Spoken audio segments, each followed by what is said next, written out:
J'ai participé à la mythique cyclosportive de l'étape du Tour et ses 4500 mètres de D+. Départ à 7h dans le SAS 0 avec les coureurs les plus expérimentés des 16 500 participants. Fallait s'y attendre, mais ça part super vite. Après quelques relances pour sortir de la ville, 10 km de 4 voies, juste parfait pour bien s'échauffer avant les vraies difficultés. Ça frotte, j'ai failli tomber, mais bonne nouvelle, je suis resté sur le vélo.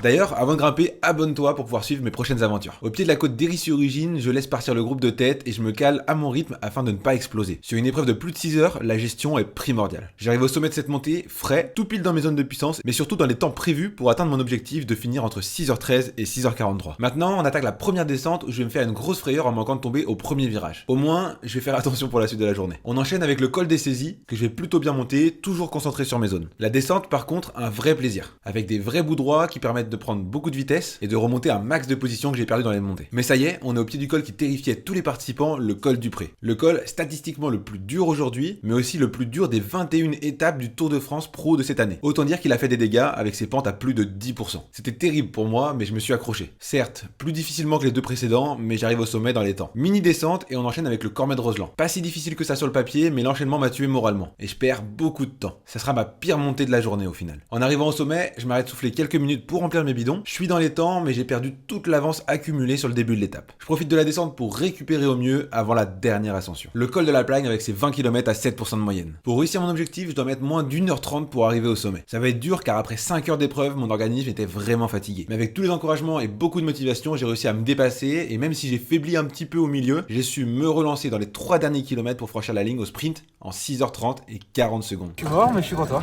Fier d'être arrivé parfaitement dans l'objectif fixé et déjà hâte de revenir l'année prochaine. Et toi, t'as mis combien de temps pour faire cette étape ?